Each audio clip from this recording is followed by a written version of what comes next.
Sí, dos. ¿Por qué no me escucho, weón? ¿Por qué no me escucho, weón? Dos, sí, sí.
Hola, hola. Sí. Bueno, buenas tardes a todos, ¿cómo están? Les están un poquito más lejos si se acercan y hacemos un poco de compañía entre todos, que si no la terraza nos queda grande. Exactamente. Acerca. Bueno, bienvenidos a todos, gracias por acompañarnos esta tarde, por tomarse el minuto para venir a escuchar hablar de inversiones a gente que no es la de Regum, a la cual deben estar cansados de escuchar, porque todos los días, 15 minutos antes, deben estarse conectando al Instagram o a alguna charla nuestra. Entonces la propuesta hoy es, a estos tipos los escuché todo el año, el mercado se hizo pelota durante todo el año, que venga distinto y me traiga alguna noticia diferente para seguir operando en la plataforma que esta gente comercializa. Entonces, bueno, esa es la idea del día de hoy, que tanto Nicolás como Arturo y Manuel, porque tenemos que dispensar a Joel, que con un inconveniente último minuto no pudo llegar, van a estar en este momento conversando con nosotros acerca de lo que pasó para tratar de entenderlo y ver cuál es la perspectiva para lo que empieza en 2 semanas, que es el año 2020, estar también dando su opinión y con Nicolás. Y hay un tema que ha estado prendido durante todo el año, desde el minuto cero, desde por allá en enero, cuando veíamos que la bolsa caía y pensábamos que iba a ser solo un mes, y febrero lo acompañó y marzo también, que es la inflación. Nicolás, que has estado al tanto informando toda esta situación durante todo el año, contame un poco por qué la inflación nos genera este estrago en los productos financieros y cómo esto se fue conociendo mes a mes y dónde estaban las alarmas prendidas por esta situación tan compleja. Rodolfo, Arturo, ¿cómo estás? Muy buenas tardes. El micro está apagado. ¿Está apagado? Ahí está. No, ahí está bien. ¿Sí? ¿Me escucha bien? Ahora sí. Sí, hay una interferencia. Para mí, primero que todo, es un placer poder estar acá hablando y no estar preguntando todo el día. Eso es lo primero que les quiero decir. De hecho, cuando me contactó, yo dije, fantástico, me encanta moderar. No, si tú vienes a hablar hoy día. Genial, muy bien. Respecto a 2022, ¿qué fue lo que pasó? Y aquí quiero proponerles que sea una conversación entre nosotros, en off. Y lo que puedo decir es que se acabó la plata. Se acabó la liquidez. Había un índice que tiene el Banco Central, que es el M1, que es la cantidad de circulante que hay en la economía chilena. La última vez que lo vi fue hace un par de días y está ahora al mismo nivel de junio de 2020. Ahora. Y ustedes decían, ¿qué tiene que ver junio de 2020? Bueno, 2 meses después se aprobó el primer retiro de fondos de la AFP. Eso hizo toda la diferencia en lo que estamos teniendo hoy día aún, que es inflación. ¿Qué es lo que dirán todos? Bueno, pero es inflación mundial. Lo que pasó con Rusia-Ucrania. Estados Unidos, la Fed acaba nuevamente a subir la tasa porque también está teniendo problemas de inflación. Sí, pero nosotros tenemos un delta adicional que se llama retiro de fondos. Eso fue lo que nos llevó a tener la inflación récord de este año, superando el 14% anual. ¿Y por qué digo que se acabó la plata? Por este índice que yo les menciono. ¿Y qué es lo que pasa cuando se acabó la plata? Se acaba el consumo. Hace 5 o 6 meses, la Cámara Nacional de Comercio, la de Santiago, viene informando constantemente caída en el consumo, tanto respecto al año anterior como respecto al mes anterior, que hay que ver esos dos parámetros. también, por ejemplo, las ventas de autos. Alguien realmente, yo no sé si ustedes siguen los informes de la ANAC, nosotros sí, porque los periodistas tenemos que hacerlo para poder proponer temas. Hasta hace 4 meses se vendían casi 40.000 autos nuevos al mes. Y dice, debemos ser el único país del mundo en que están todos, se volvieron ricos cuando estamos en crisis. Bueno, es que había plata, po. Retiro de fondos. Y sobre todo también, IFE. Yo creo que acá todos conocemos a alguien que le llegó el IFE universal o que le llegó ese $1.000.000 para las pymes porque habían dejado de vender. El gobierno pasado, por distintos factores políticos, entregó a destajo plata. $3.000 millones al mes.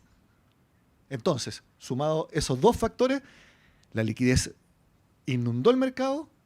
¿Y qué es lo que pasa ahí? Porque la producción nunca estuvo al nivel de esa enorme liquidez. Porque siempre han dicho, el problema de inflación en Chile es de demanda, no de oferta. Excesiva demanda. ¿Y qué es lo que pasa ahora?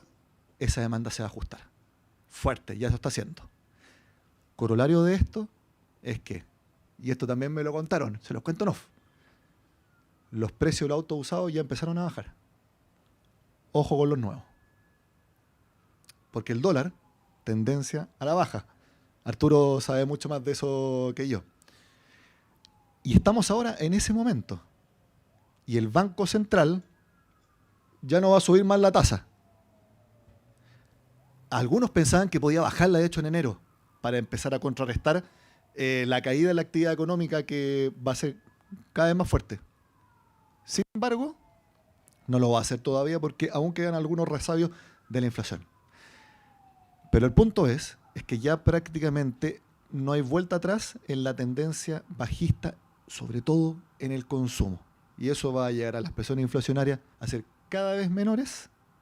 Pero por eso, porque aunque parezca algo tirado a las mechas, se acabó la plata extra.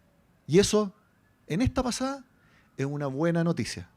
¿Y qué es lo que viene para 2023? Hay No te me adelantes. ajustarnos un poco. Eso. Arturo, desde el lado del corredor de bolsa, ¿no? Que tuvo que además asesorar a sus clientes sobre opciones y los distintos servicios que ustedes le brindan al inversor. ¿Qué sector hoy le generó rendimiento a un cliente que operó todo el año en Renta 4 y que eligió holdear? ¿O a dónde apuntó en un escenario que la inflación hizo ese factor disruptivo en todo el rendimiento de casi todos los productos financieros?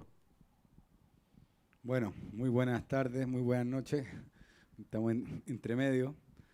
Muchas gracias a Regum, a Rodolfo por la invitación, a Manuel también por gestionar. Y difícil hablar después de Nicolás, que imagínate, alguien de la televisión uno lo escucha como que no sabe bien dónde está parado, en el fondo uno como muy importante y como lo explicó todo también. Así que un agrado para empezar a hablar de estos temas, como que puntualizó cada uno y me dan ganas de intervenir un poquito en la segunda derivada, el doble clic, pero respecto de lo que tú me preguntas, Rodolfo, fue un año muy difícil y en la relación típica, el portafolio típico que se ofrece tradicionalmente desde hace 80 años, que es acciones y bonos, el típico 60% acciones, 40% bonos, esa mezcla tuvo el peor rendimiento desde prácticamente 80 años, como les digo. O sea, entonces, ¿quién se salva en ese contexto donde se supone que lo más seguro deja de ser seguro?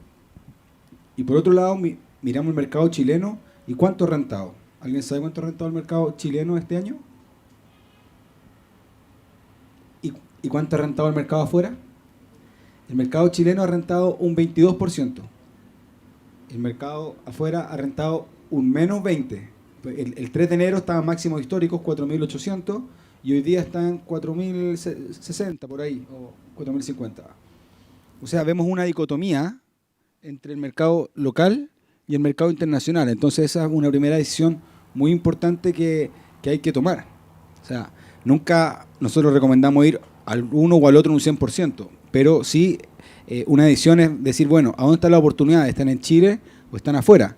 No olvidemos que el mercado chileno se ha ido secando en volumen, pero de todas formas se ha acercado a máximos. ¿Te puedo agregar algo que también a mí me llamó totalmente la atención este 2022? Obvio. ¿Alguien hubiera pensado hace 2 años meter gran parte de su plata en depósito a plazo? Nadie, po. Yo la última vez que lo vi, están rentando todavía 10% anual. Y dije, a ver, y si vemos cuánto están rentando los depósitos a plazo, hay algunas plataformas que permiten depósito a plazo a 3 años. 30%. Cerrado. Contrato al tiro. Y yo le hablé con varias personas. ¿Te hace sentido? Si tú sabes que hay una plata que tú no vas a tocar por nada del mundo, que rente 10%, pero anual a 3 años. Me dijeron, sí, todo el sentido del mundo. Depósito a plazo. Eso para mí también marca un 2022, bueno, que ha sido tan loco como el 2021 y el 2020. Y parte de eso mismo, la AFP, el fondo E. El fondo E es el fondo más conservador que hay. O sea, uno esperaría que tenga una volatilidad baja por lo menos. Más allá de si va a subir o va a bajar, uno esperaría que tenga una volatilidad acotada. Vemos el fondo E con una volatilidad alta y este año rentando en 2 dígitos para el perfil conservador. ¿Se entiende eso? Tampoco se entiende. O por ejemplo, bueno, tantos ejemplos más que han pasado este año. Última cosa que me meto. Y me quedo callado por un rato. No. ¿Tú sabes cuánto estaba rentando el fondo E a octubre? Creo que 2%. Solo en noviembre el fondo E subió 7%. Solo en noviembre. O sea, el que tiene cuenta 2 y se avivó y otro a cuenta 2, el fondo E ganó 7% en un solo mes. Ya, eso quería acotar nada más. Me meto yo en el medio. Estamos justamente en 2 días que fueron clave. Ayer IPC en los Estados Unidos, hoy decisión de tipos también en Estados Unidos. Un poquitito, primera economía del mundo, marca el barómetro que puede derrama para el resto de las economías. Manu, allá que estás en el rincón, cortito, ¿por qué la modificación de las tasas de interés es el remedio para combatir la inflación? Bueno, es una de las herramientas de política monetaria que utilizan en general cualquier banco central en el mundo para poder controlar la subida de precios. Cuando hay mucha liquidez, que es lo que hemos tenido en los últimos días, o en los últimos años, perdón, desde la pandemia, con este dinero fácil, dinero gratis que ha habido en la economía por la pandemia, por los cierres, las AFP, los IFES, en Estados Unidos los cheques y todo lo demás, se generó una cantidad de dinero que una persona por lo general no tenía usualmente. Muchas personas tenían ganancia de sueldo mínimo que de un momento a otro recibieron 1 millón de pesos, 5 millones de pesos, que es dinero que no veían probablemente en más de 10 o 12 meses y lo veían en un solo mes. Y eso fue lo que generó al no haber obviamente educación financiera, un excesivo gasto, ¿no? Es más, yo cuando estuve en pandemia comencé a leer un poco sobre el gasto acá en Chile, y algo que me llamaba la atención era que uno de los ítems que más había subido en Chile era la compra de zapatillas Nike. Y era rarísimo porque todos estábamos en pandemia, no podíamos salir de casa y ¿qué hacíamos comprando zapatillas Nike? ¿No? Sobre todo las Air Jordan, que a mí tanto me gustan. Pero bueno, era, no sé, el día lunes utilizabas un tipo, el día martes otro tipo y así sucesivamente, pero veías que había un gasto innecesario. Y a lo que vamos es que con esta cantidad de dinero, si tenemos una barraqueta, imaginemos la barraqueta 100 pesos, tienes dinero, compras y compras y compras, ¿qué va a hacer la tienda? La va a subir a 200, pero como tú tienes liquidez, la vas a seguir comprando a 200. Sigues comprando a 200 y la tienda que también quiere seguir ganando dinero, va a subirla a 300, así sucesivamente. Llega un momento en que se acaba el dinero y ya la encuentras en 1000. Y la gente vuelve ya no a ganar esos 2 o 5 millones que venía por esos fondos de pensiones y vuelve a ganar el sueldo mínimo y se genera justamente este tema de que no hay liquidez, lo que decía Nicolás. Para evitar que el shock sea tan fuerte, lo que hace el Banco Central es comenzar a subir la tasa de referencia, acá en Chile es la TPM, para poder combatir esa inflación, comenzar a desincentivar el consumo. Acá en Chile, cuando yo llegué, me daba con la sorpresa de que acá había en las tarjetas de crédito el famoso compra en 12 cuotas sin interés, ¿no? O las 6 cuotas sin interés. Y decía, pero ¿por qué los bancos ofrecen compras con tarjeta de crédito sin interés y en Perú las cobran siempre con interés del primer mes. La idea cuando el Banco Central sube la tasa es que justamente esto desaparezca, desincentivar el consumo. Y al desincentivar el consumo hace que la gente no compre. Y si la gente no compra, los precios dejan de bajar. Y eso es lo que ha estado haciendo el Banco Central, tanto en Chile como en Estados Unidos. Acá en Chile ya hemos llegado a la tasa umbral, que es el 11.25%. Es una tasa que de una manera el Banco Central asume que en ese nivel de tasa la inflación ya va a dejar de subir y va a comenzar a moderarse para comenzar a bajar. En Estados Unidos todavía no se ha llegado a ese nivel. Estamos en 7.1% el día de hoy, en la tasa anualizada. Teníamos a 7.7 el mes pasado. Y el día de hoy el presidente de la Fed, Jerome Powell, dice que el próximo año la tasa umbral va a ser de 5.1. Y si la tenemos en este minuto entre 4.25 a 4.50, significa que todavía hay 75 puntos base más por subir la tasa de referencia. Entonces, obviamente, los mercados se asustan un poco y todo lo demás, pero el Banco Central siempre va a utilizar la tasa de referencia para poder combatir la inflación. ¿Por qué? Porque la idea es que cuando te desincentivo el consumo, tú dejas de comprar, la tienda al ver que no te compran o no te venden, no te están comprando la marraqueta a 1.000 pesos, la va a bajar a 700. Va a ver que todavía no te la compran, la bajan a 600 hasta que llega el precio de equilibrio, ¿no? Y eso básicamente es lo que ha estado pasando en estos últimos días. Ahí el tema es el siguiente. ¿Por qué la tasa de interés o el aumento de la tasa de interés ante una situación inflacionaria en algún momento hace caer la sombra de la recesión dentro de la discusión y por qué el mercado se asusta por una potencial recesión? Hay un gap entre que el comercio se da cuenta que el mercado no puede pagar y la corrección del precio, que es primero ajusto por el lado del empleo y reduzco mi planilla, aumenta la tasa de desempleo, mi banco lechero de tres patas, inflación, crecimiento y empleo empieza a tambalear y se genera el escenario recesivo. Arturo, desde la visión de Renta 4, ¿qué tan suave ese aterrizaje hacia una potencial recesión o qué tan duro puede ser esa caída con una tasa de referencia del entorno del 5%? Mira, tu pregunta es del 2023, porque es la clave, porque hay dos escenarios. O vamos a un escenario de una recesión moderada o vamos al escenario de esta inflación. El escenario de la recesión moderada sería muy bueno para la bolsa y para las acciones. ¿Por qué? Y ahí nos cambiaríamos de clase de activo, de renta fija, como estamos ahora más positivo, a acciones. ¿Por qué sería buena la recesión moderada? Porque la recesión moderada permitiría que, estaría diciendo que baja la inflación, por ende se pueden bajar las tasas de interés, y al bajar las tasas de interés, los proyectos tienen menor tasa de descuento, y al tener menor tasa de descuento se hacen más rentables. Por ende, las acciones serían una muy buena alternativa si empieza a caer la inflación. Aunque el crecimiento esté bajo, porque como el crecimiento va a estar bajo, va a haber poca alternativa en el sector real, las tasas bajan y esto va a ir principalmente al sector financiero. Entonces, hay que estar muy atento a eso si es que se da ese escenario. Si se da el otro escenario, que es el malo, porque ya estamos pensando que un escenario bueno es una recesión, porque ya es prácticamente imposible que no la haya. O sea, una recesión en la economía desarrollada, leve, pero ya eso ya es un hecho de la causa. Pero el segundo escenario es el escenario de esta inflación, o sea, que es inflación alta y crecimiento bajo.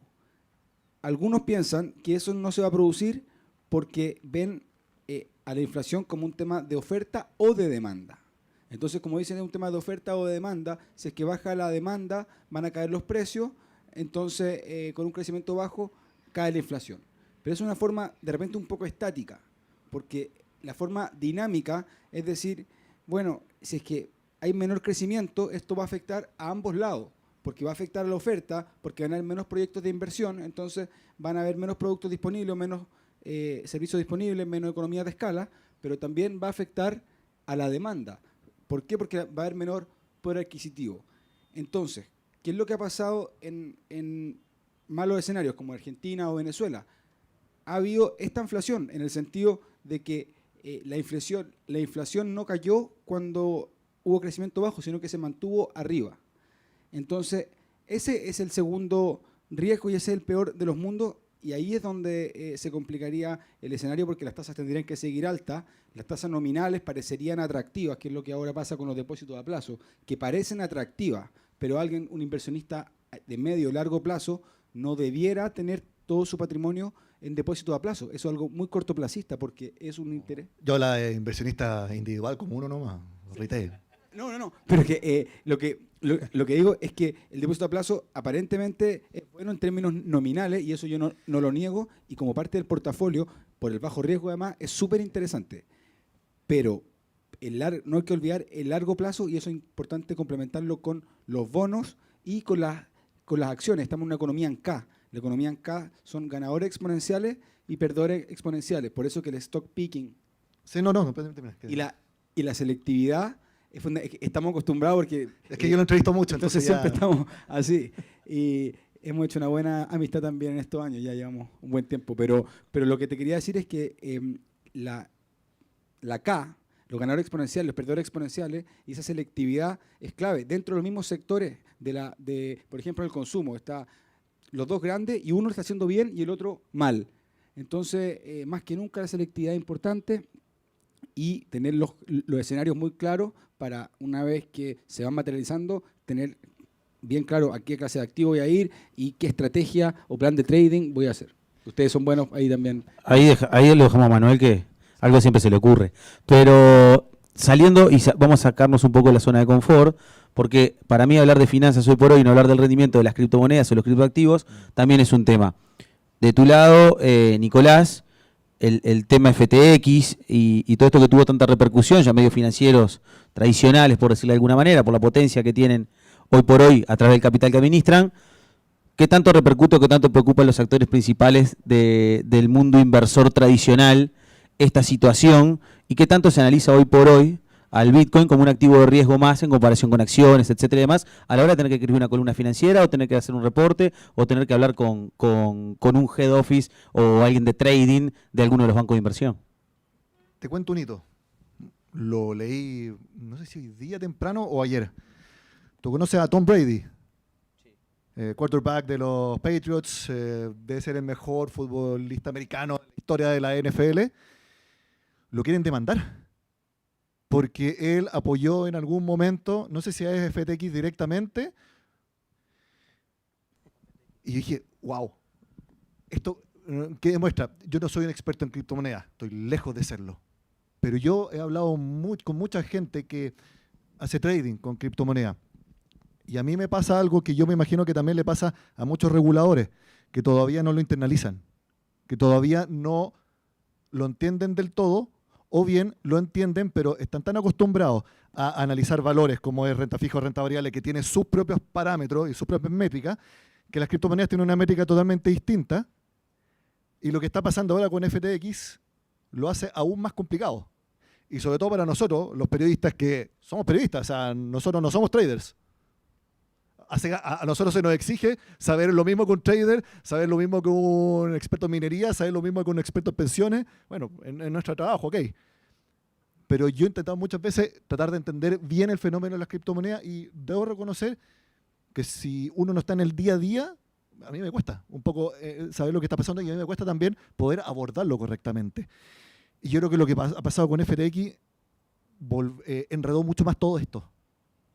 Porque ¿cómo se entiende que de un momento a otro Binance esté totalmente dispuesto a ser socio de FTX? De un momento a otro, no, se van. Acaban de arrestar en Bahamas al fundador de FTX y la SEC de Estados Unidos le va a caer con todo. Yo creo que el momento actual, y lo digo desde el punto de vista periodístico para las criptomonedas, es muy delicado. Porque su mayor player está en el suelo. Y eso comunicacionalmente es muy difícil de poder manejar. Yo, extrañamente, hasta antes de esto, muchos de los que operan criptomonedas, constantemente ofreciendo entrevistas y todo, ahora lo he notado más callado. Y yo siento que ahora el momento es muy, muy delicado. Eso es lo que yo podría aportar desde el punto de vista comunicacional respecto a las criptomonedas. Arturo, cuando un cliente les plantea esta necesidad? ¿A dónde dispara Renta 4? ¿Hacia los ETF? ¿Hacia algún fondo de inversión que las esté operando? ¿O directamente desliga el comentario y se vuelca a los productos que ha manejado tradicionalmente? No, o sea, si es que uno ve una necesidad y intenta de asesorar lo mejor que puede. O sea, lo primero que le decimos es el contexto. Es decir, mira, las criptomonedas forman parte de la burbuja COVID. O sea, todo este dinero fácil que hablaba Manuel y que llegó a diferentes lugares, llegó a los meme stocks, llegó a muchas tecnológicas, porque uno ve esta caída del 20-25% del Nasdaq, pero no se da cuenta todas estas empresas que han caído 80-90%, empresas conocidas, grandes, que fueron íconos, no sé, Zoom, por ejemplo, por poner un ejemplo de empresa conocida. Entonces, son parte de una burbuja COVID que se infló, y después fueron parte de una corrección ordenada. O sea, lo que fue a principio de año y lo que hicieron los banqueros centrales, dijeron, tenemos que bajar la inflación y parte de bajar la inflación es desinflar la burbuja en los mercados financieros y hagámoslo de forma ordenada, es decir, vamos dando mensajes poco a poco y de diferentes formas y hacia abajo y hacia arriba para que esto no sea un momento Lehman y caiga todo de una vez y se produzcan daños mayores. Vamos de a poco, pero vamos con la tendencia bajista bien marcada. Ahora, nosotros a la gente que a pesar de eso quiere invertir en criptomonedas, que nosotros también consideramos que es un mecanismo de descentralización que puede ser muy importante. De hecho, Renta 4 tiene ya listo un área en España de digital assets que no lo puede lanzar todavía porque no está la regulación, como tú bien decías, pero ya lo tiene todo listo y formamos parte del ecosistema de blockchain en España y somos ahí bastante activos. Entonces, nosotros consideramos que la tecnología de blockchain es muy importante para la descentralización y para muchos temas, pero que en este caso ha ido también chocando con las regulaciones, con los gobiernos y finalmente para lo que más se está usando ahora el blockchain o donde más tiene potencialidad en este momento o donde más se está desarrollando es en la moneda, en las digital coins, o sea, en las monedas digitales de los países. ¿Puedo hacer una pregunta? Quizá tú, Arturo o Manuel nos puede responder. ¿Por qué los bancos en Chile en los últimos 10 días han puesto a emitir deuda como locos? Todos los bancos, Estado, han empezado a emitir bonos, pero como al menos desde que empezó la pandemia yo no había visto, porque se mantuvo el mercado de bonos, pero quieto, nadie emitía nada. Menos salir a bolsa. Salió a bolsa apenas una startup en 3 años. Pero he visto en las últimas 2 semanas todos los bancos haciendo emisiones de bonos a distintos años, a una tasa bien similar, incluso bancos que la han emitido más de una vez. ¿Hay alguna razón por eso? ¿Algo que esté viendo? Porque la tasa de interés es tan alta, entonces no parece tan atractivo, porque es muy cara la de emitir deuda todavía. No quiero poner en aprieto a nadie. No, si quieres. Que me perdonen los bancos, entonces. Sí. No, mentira. Primero, a ver, las empresas siempre emiten deuda, usualmente. Algunas pueden emitir deuda no porque necesariamente la necesiten, simplemente para poder usar el rating que tienen y de una u otra manera, si te dan un rating AAA y tú nunca usas un endeudamiento, o sea, nunca usas ese AAA, te dice la acreditadora, ¿para qué te doy el AAA? Te pueden hacer un downgrade. La segunda puede ser también porque ven que en el futuro puede haber el riesgo a liquidez. Si hay un riesgo de liquidez, lo que prefieres es estoquearte en este momento de pesos. Pueden estar viendo alza en índices de morosidad. Exactamente.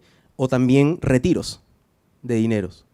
Y si no tienes liquidez en el corto plazo, no quiero sonar extremista, pero puede generarse esos tipos corralitos. Sí. Mira, una lectura, por lo menos la que hago yo en un principio, es que mucho se piensa que con la alza de tasas de interés, ¿quién gana? Muchos piensan que los bancos ganan porque mejoran sus márgenes, están con ROE bastante bueno, pero una segunda derivada de eso es decir, en un principio van a ganar más, pero después ellos no quieren financiar a tasas tan altas porque la morosidad también va a empezar a crecer. Y si es que con las tasas altas cuesta más pagar los créditos. Entonces, la morosidad tarde o temprano va a ir subiendo en Chile con una recesión el próximo año y los bancos necesitan tener dinero para cubrir esos incobrables. Yo me imagino que la mayoría acá tiene crédito hipotecario, ¿no? Yo casi me pongo a llorar como 3 veces en el último año como subió el dividendo. O sea, el que no entendía el fenómeno de inflación lo Sí. entendió cabalmente viendo el mail mes. Es que del la, banco. la UEF no deja de ser una distorsión, porque la UEF servía en una economía que estuviera fuera del fenómeno inflacionario, pero ahora que estamos en una economía con inflación, que es algo nuevo para Chile, hacer como que eso vaya directamente a los pagos más relevantes de la economía es algo que es considerar que la inflación es una medida perfecta, y como una medida perfecta se puede extrapolar a diferentes lugares, pero la inflación no es una medida perfecta, es lo más aproximado que se ha encontrado en este momento y que tiene muchas cosas dudosas, o sea, de forma de medirse o de metodología. Entonces es muy delicado fiarse tanto de ese indicador y luego tomar decisiones como que a las personas le afecten en un 13% en el año, cuánto le suba su crédito de consumo, o sea, su crédito hipotecario. Ahí, Arturo, y aprovecho la diapositiva que tengo atrás, que habla de la potencial recesión o de lo que ya estamos hablando de un escenario recesivo. ¿A qué apunta? ¿No? Hablabas hoy de las distintas hipótesis. Si aterriza suave, si aterriza fuerte, tengo que cambiar el perfilamiento, etcétera y demás. Pero en el escenario después de la declaración del día de hoy, donde sabemos que la Fed va a seguir estando agresiva con las tasas de interés, ¿qué sector dentro del qué accionario, para salirte de la renta variable, puede llegar a apuntar para cambiar esta potencial recesión? ¿Cómo se comporta un inversor en ese escenario recesivo que está prácticamente garantizado? A ver, antes de ir al sector, el inversionista se deberá preguntar cuáles son los escenarios, un poco lo que hablábamos antes. Pero en este caso nosotros estamos más positivos con los sectores más cercanos al consumo y más negativos con los más alejados al consumo. Ustedes me van a decir por qué. Y esto tiene que ver con el ciclo. ¿Alguien conoce de economía austríaca? ¿Algo de economía austríaca? ¿Y la teoría del ciclo? Bueno, eso lo que te dice, porque es importante tener marco teórico en este tipo de cosas. Las empresas que están más lejos del consumo, o sea, más en la primera etapa de los procesos productivos, como pueden ser la minería, las empresas tecnológicas, por ejemplo, se ven mucho más afectadas con la tasa de interés, porque descuentan sus proyectos a mucho más tiempo. Al hacer sus proyectos a mucho más tiempo, porque están más alejados de cuando van a empezar a ganar dinero y todo, pequeños cambios de tasa de interés afectan sus tasas de descuento, es decir, si un proyecto es rentable o no es rentable. Y por otro lado, los que están más cerca del consumo, las empresas que están más cercanas al consumo, se ven menos afectadas con cambios en la tasa de interés. Entonces ahora, en un entorno de tasa de interés que está alta, porque lo importante no es el pivot de la Fed. Todos dicen, bueno, ¿hasta dónde vamos a llegar? Eso es lo importante. Lo importante no es tanto a dónde vamos a llegar, y lo dijo el mismo Jerome Powell en la reunión anterior, es cuánto tiempo nos vamos a mantener en estos niveles. Eso realmente es lo que va a doler. ¿Qué tanto importa llegar a un nivel alto y después volvemos de nuevo rápido? Lo preocupante es mantenerse en tasa, primero, alta durante mucho tiempo, y segundo, que estén sobre las expectativas. Y es lo que tú decías, porque el día de hoy, por ejemplo, el discurso y todo estuvo bastante en línea con las expectativas, porque incluso a marzo muchos descontaban un 5%, un 5,1%, o sea, estamos cerca. Por eso que el mercado solamente cayó un 0,6%. Pero en concreto, si vamos a ir a un mundo de tasas más altas, debemos estar más alejados de empresas lejanas al consumo y más cerca de empresas cercanas al consumo sobre todo el consumo que no se puede evitar. Pero si vemos que empieza a caer la inflación y que van a empezar a bajar las tasas, rápidamente el cambio, así como el cambio anterior era de renta fija a renta variable, este cambio ya no es de renta fija a renta variable, es de la empresa más cercana al consumo, que es donde deberíamos estar en este momento, pasarnos rápidamente a las empresas más alejadas al consumo, o sea, a minera, a tecnológica, pero con el supuesto claro, que es que ya empezamos en un camino de vuelta. Pero ese camino de vuelta todavía no está claro. ¿Y por qué no está claro? Porque la Fed se ha autodenominado como data dependiente. Entonces, y eso lo ha ido cumpliendo. En el sentido, porque uno puede decir, hoy la Fed, que ha estado rigurosa este año, ha dicho que va a ser duro y ha sido dura. Pero la Fed tiene también un cargo de conciencia, o han sido parte muy responsables de toda la inflación que ha habido, al decir que la inflación no venía, al decir que se demoraron mucho en subirla.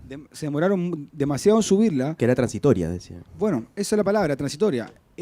Entonces, han cometido un doble error, después diciendo que la economía estaba muy fuerte. Es verdad que los datos no han salido tan malos, los datos macro este último tiempo, pero ¿por qué no han salido tan malos? Porque ahora se ha acuñado otro término, que es la recesión móvil. La recesión móvil es decir, mira, vamos a hacer la recesión por sectores. Entonces, primero ya se han visto afectados algunos sectores de tecnología, otros inmobiliarios, y luego vamos a ver si va a llegar al sector de servicio. Entonces, pero volviendo a lo concreto antes había que pasar, si un escenario está inflacionario, había que estar en renta fija, si un escenario de recesión leve, en renta variable, pero ya, si es que estamos con las tasas bajando, nos vamos a minera tecnológica, y si estamos con las tasas más altas, nos quedamos más cerca del consumo. Ahí, ayer le hice esta misma pregunta a un colega tuyo, pero en Uruguay, y su respuesta fue, el año que viene es un año para el value y no para el growth. Ir por las empresas de valor y no por las de crecimiento era la estrategia planteada para los clientes. Vos lo atacaste más por el lado del consumo, que por el lado de esa clasificación tan tradicional de las acciones y de las compañías, ¿no? Es un buen paralelo el que tú haces, pero me gustaría hacerte la distinción, porque yo no estoy tan de acuerdo con lo que por dicho mi colega en Uruguay, en el sentido de que yo no digo que no sea un año growth o value, porque estamos en una economía en K, y al aproximarte a una economía en K, como decíamos antes, tanto las empresas growth, pueden haber buenas empresas growth y buenas empresas value. Entonces, no está tanto esa dicotomía entre growth y value, que es lo que venía antes, sino que la economía en K, que puede incluirlas a ambas, pero es distinto a la teoría del ciclo de la economía austríaca, donde demuestra cómo afectan las tasas de interés a unos y a otros directamente, porque lo growth o lo value está relacionado en el sentido que como la empresa growth son a más tiempo y por ende la tasa de interés, o sea, es más normal encontrar una empresa growth en una parte más alejada del consumo, en eso sí es sentido, pero no siempre. Entonces por eso es bueno separar ese análisis, porque como te digo, nosotros ahora estamos viendo algunas growth interesantes y algunas value, pero también dependiendo mucho de la tasa de interés. Manu, voy contigo. Petróleo fue uno de los inputs o de las variables que más fuerte jugó en todo el año. De hecho, hemos destacado durante todo el año el rendimiento de dos acciones que están en cualquier portafolio, hasta de los más conservadores, como pueden ser Chevron y Exxon, que tienen un rendimiento totalmente por fuera de la media habitual de estas dos compañías. ¿Qué tanto aportó la suba escalonada del barril de petróleo de enero hasta, pongámosle, un par de meses, a contribuir con este crecimiento también de la inflación?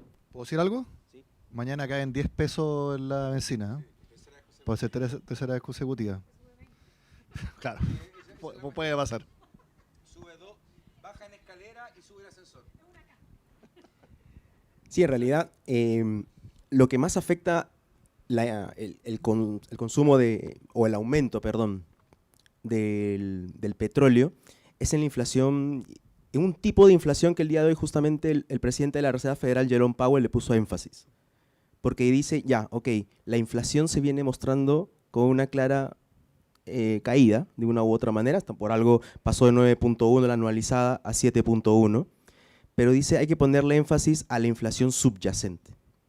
Esa es la nueva mirada del Banco Central de Estados Unidos en este momento, ¿no? El Core CPI, como le dicen en inglés. Y esta es la que tiene a los alimentos y a energía. Y la energía aumentó fuertemente por un tema muy puntual que normalmente no se da, que es una guerra entre Ucrania y Rusia, que hizo obviamente que Rusia, que es la que da casi el 30% del crudo a nivel internacional, sufriera diferentes tipos de sanciones. El petróleo había llegado a 74 en enero, llegó a estar en un momento peak por encima casi de los $100, y ahora nuevamente está en los 71. O sea, hace una semana perdió todo lo que había ganado, pero ya el daño se hizo a la inflación. ya contribuyó muchísimo al crecimiento de precios también. Y ahora la evolución del precio del petróleo, según JP Morgan y según Goldman Sachs, va a ser China. El próximo año China va a ser el principal driver del petróleo. ¿Por qué China? Porque básicamente primero es el primer comprador de petróleo en el mundo y todavía tiene esta política de COVID-0.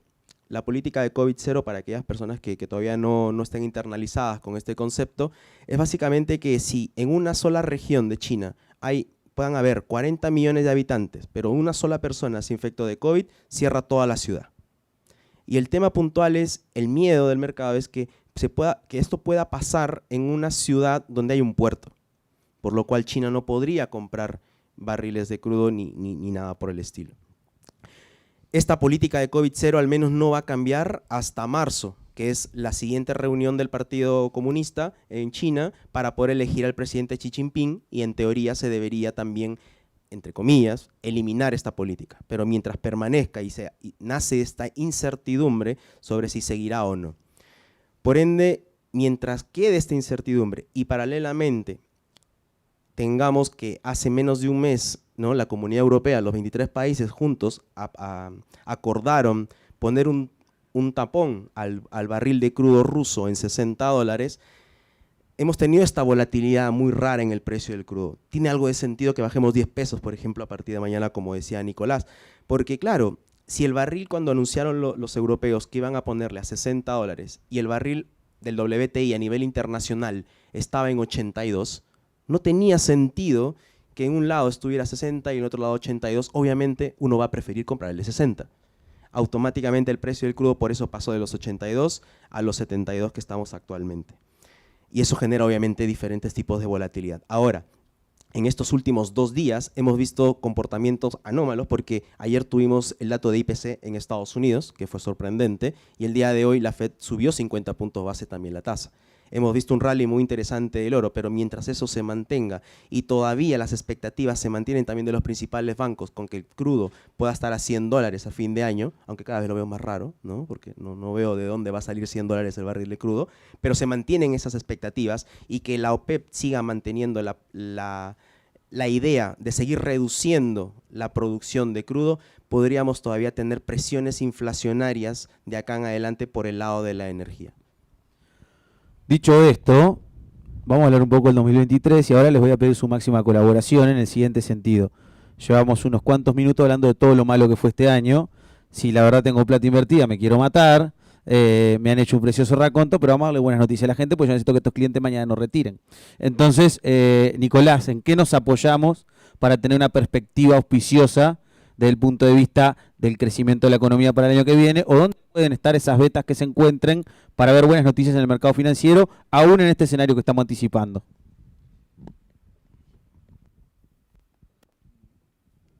Un importante gestor de inversión mundial cree que si las presiones inflacionarias empiezan a ser como está previsto, el Banco Central de Chile va a bajar rápido la tasa. Rápido.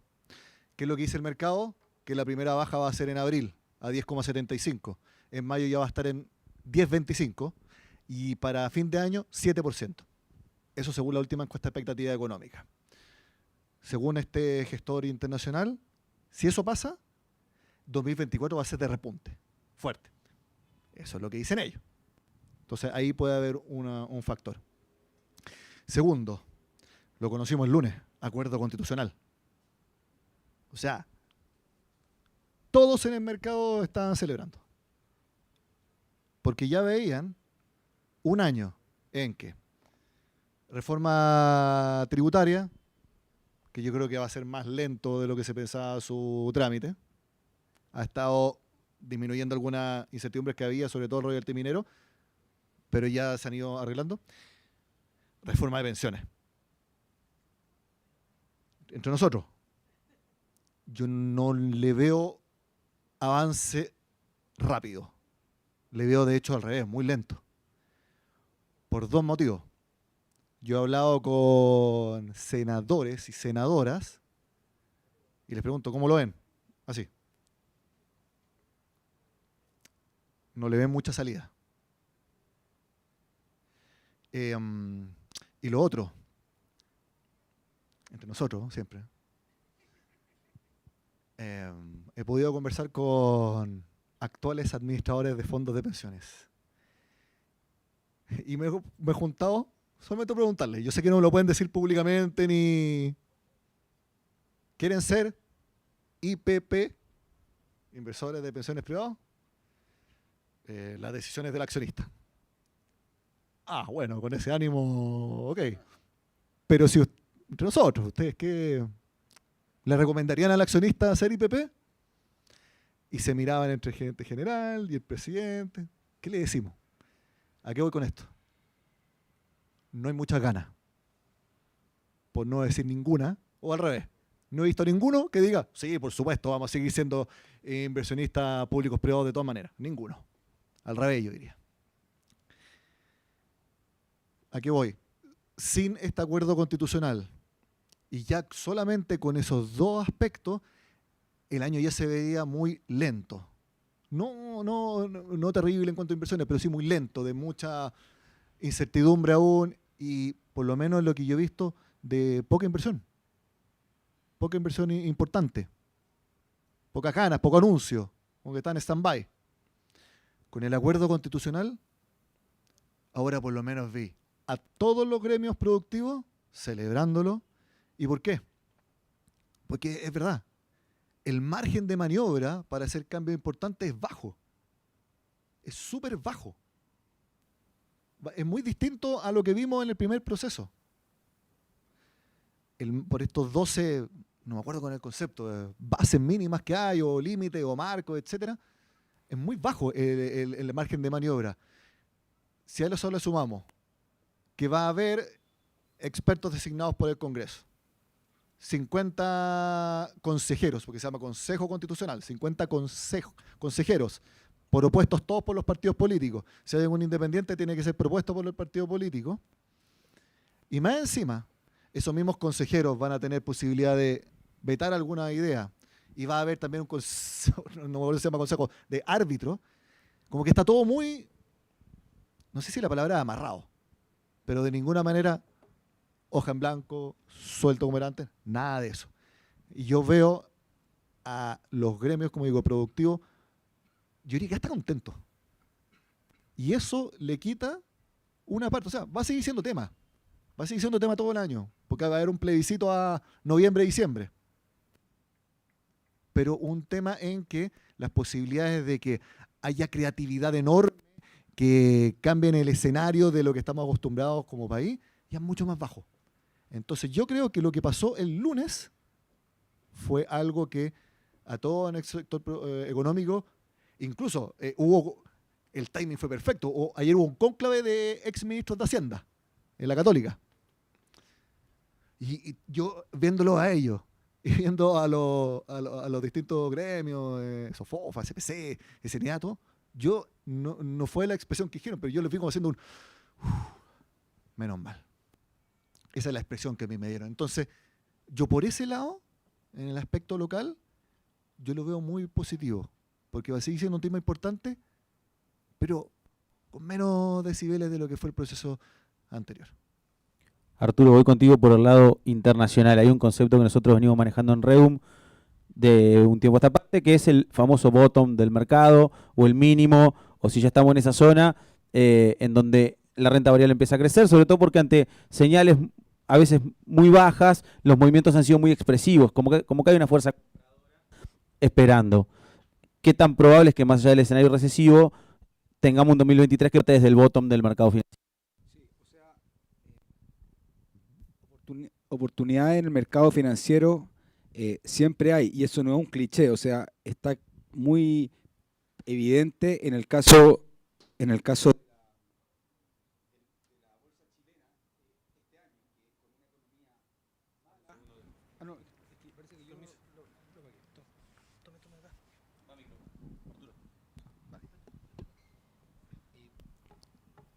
entonces, siempre hay una oportunidad. Imagínate, teníamos un año aparentemente malo con una constitución, una votación y una bolsa subiendo un 24%. Entonces siempre hay oportunidades. Afuera, ¿qué es lo que vemos interesante? vemos una primera parte del año muy turbulenta, pero que va a hacer que caigan los precios para que entrar en buenos precios. Por ejemplo, el PER, que el Price Earning o el ratio precio-utilidad histórico en Standard & Poor's, la bolsa de Estados Unidos, es de 3.400 puntos, 3.350, 3.400 puntos. Nosotros pensamos que una corrección tendría que ir hasta ahí, hasta allá. Más o menos un 20-25% de caída de lo que está ahora. Y si vemos desde el máximo 4.800, que desde ahí lo estábamos diciendo, porque este discurso lo vino a decir el presidente de Renta 4 cuando la bolsa estaba muy cerca de máximo. Entonces, la buena noticia es que pensamos que van a haber puntos de entrada muy interesantes cercanos a 3.500 puntos. Podría ser el primer trimestre, no sabemos bien cuándo, pero lo que es importante es lo que tú decías del botón, lo que es el put de la Fed. Ustedes han escuchado ese término, el término la put de la Fed, que es cuando la Fed entraba a salvar al mercado. Desde el año 1986, en cada mercado bajista, perdón, del 87, en cada mercado bajista que ha habido, que han sido varios, el 97, el 2000, el 2002, 2008, 2012, en todos ha entrado los banqueros centrales, principalmente Ben Bernanke, Alan Greenspan y ahora Jerome Powell, con esa put de la Fed. Entonces, a sostener el mercado, porque si es que no sostiene el mercado, cae la economía. Entonces, iban a sostener el mercado. Y ahora, este año, por primera vez, con mercado bajista, se acabó la put de la Fed. Entonces, esa es la gran novedad de este año, que a pesar de un mercado bajista, la Fed dijo, no, yo no hago nada. Y ahí está ese cambio de régimen monetario en el que estamos ahora. Lo que no quiere decir, como te digo, que el próximo año no se vayan a producir esas oportunidades en 3.300 puntos para volver a unos 4.000, para volver a unos 4.300. O sea, van a haber tramos muy interesantes de compra y que nosotros estamos muy atentos porque estamos guardando mucha liquidez para ese momento y pensamos que se va a producir. Así que para nosotros esa es la buena noticia del próximo año. Como verán, más allá del encare que pueda dar uno u otro al análisis financiero, hay un concepto que se maneja en los dos foros que nos ha tocado hacer, tanto ayer y hoy, que es, hay un punto de oportunidad en este momento en el mercado para quien esté dispuesto a asumir el riesgo, siguiendo la máxima a mayor riesgo, mayor rentabilidad, que creo que no escapa a ningún producto financiero o a ninguna inversión. Entonces, en este momento, uno tiende a creer que los suelos están muy cerca de estas cotizaciones que estamos viendo en este minuto, y que más allá de un escenario recesivo, como tanto los bonos como las acciones intentan descontar flujos futuros, podemos estar viendo una ventana de oportunidad bastante interesante. Así que bueno, esa es un poquito la conclusión que saco de este conversatorio, y les voy a pedir a todos que le demos un aplauso bien grande, tanto a Arturo como a Nicolás como a Manuel, que nos han acompañado hoy en esta tarde. Y aprovecho, porque saliendo de aquí todos ustedes se van a llevar un regalito. Hay un pequeño parlante dentro de una bolsita para que puedan empezar a escuchar a partir de este 16 de diciembre el podcast de Regum. He grabado el primer capítulo, es una charla muy amena conmigo mismo de 25 minutos, donde les hablo básicamente de algunos mitos que hay detrás de las plataformas de trading para que se entretengan un rato y lo pueden escuchar. Y si no, 15 minutos antes de la apertura de los mercados, siempre en nuestro canal de Instagram, y síganos a través del canal de Telegram, que Manuel se toma el trabajo de estar actualizando durante toda la jornada para que tengan información y colaborar con vuestra toma de decisiones. Gracias por habernos acompañado, les deseamos a todos un muy feliz año y nos vemos como siempre. ¿Ok? Que pasen muy bien.